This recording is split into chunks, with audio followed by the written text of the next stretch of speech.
안녕하세요. 스포츠에라입니다. 사랑하는 구독자 및 처음 보신 분들, 고배당 당첨 인증합니다.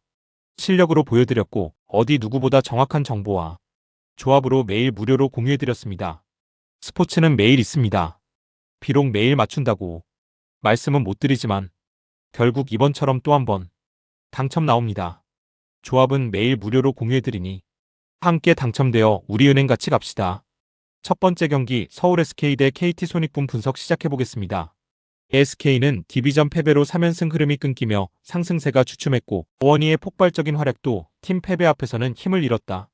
시즌 초반부터 리그 EASL을 병행하는 빡센 일정이 이어지며 체력 부담이 점차 가중되고 있다. 원희는 여전히 리그 최상위 포식자 수준의 압도적 존재감을 보여주며 팀의 중심 역할을 확실히 수행하고 있다.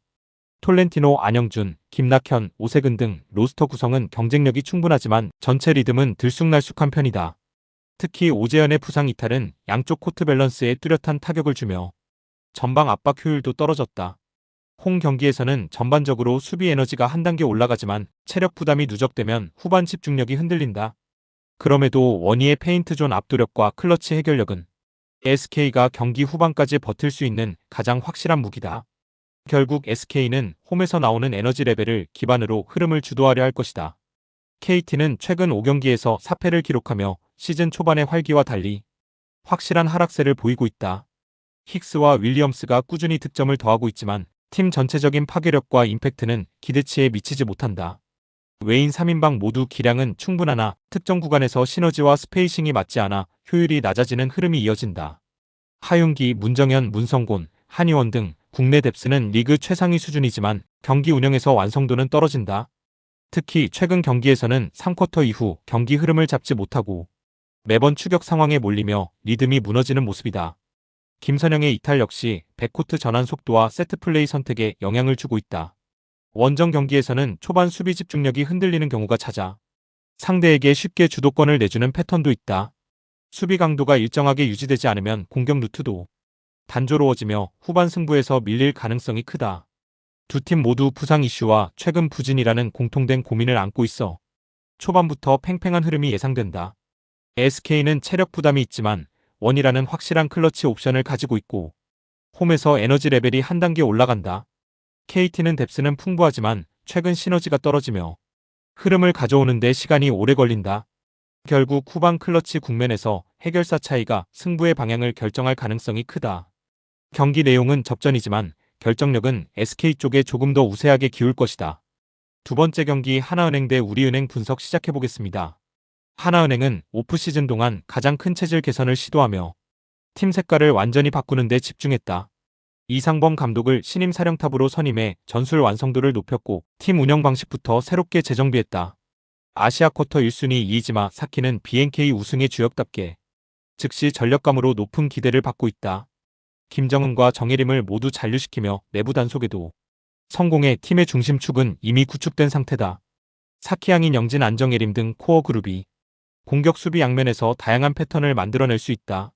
다만 아직 우승권 전력과는 거리가 있다는 평가도 존재하며 조직력을 완성하는 데 시간이 필요하다. 홈에서는 전반적으로 템포가 빠르고 공격에서 적극성을 보이지만 수비 전환은 종종 흔들리는 경향이 있다. 결국 하나은행은 신구 조화와 새로운 시스템 적응 속도가 경기 결과를 좌우할 핵심 변수가 된다. 우리은행은 이번 오프시즌의 키워드를 안정과 유지로 삼으며 기존 전력을 완벽하게 유지했다.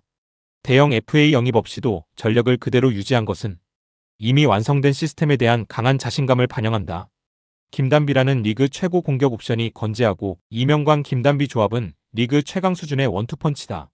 감독 이성우는 WKBL 최고의 전술가로 불리며 세트 플레이 완성도와 경기 운영 능력에서 리그 최고다. 아시아 쿼터 세키 나나미, 오니즈카 아야노 역시 실력이 검증됐고 벤치 깊이를 확실히 강화해준다. 전력 누수 없이 훈련을 치른 만큼 시즌 초반 조직력 면에서는 확실한 우위를 점할 가능성이 높다. 수비 강도와 전환 속도가 모두 안정적이며 경기 내내 흔들림 없는 흐름을 보여주는 팀이다.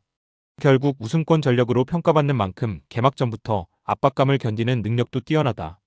하나은행은 로스터 변화폭이 크고 새로운 시스템을 안착시키는 과정에 있어 기복이 발생할 수 있다.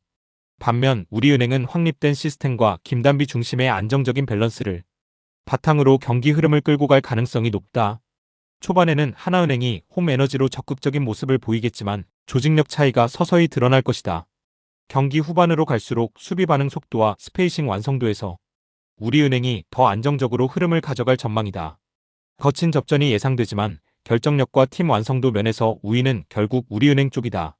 세 번째 경기 핀란드 대 안도라 분석 시작해보겠습니다.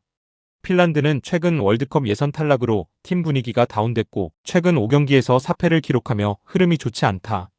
공격수들의 득점력이 기대만큼 터지지 않고 있어 전개가 답답하게 막히는 흐름이 반복되고 있다. 수비에서도 잦은 집중력 저하가 나타나며 실점 억제가 잘 되지 않는 것이 문제로 꼽힌다. 그럼에도 전력 구조상 안도라보다 한 단계 위에 있고 기본적인 기술 피지컬 우위도 확실하다.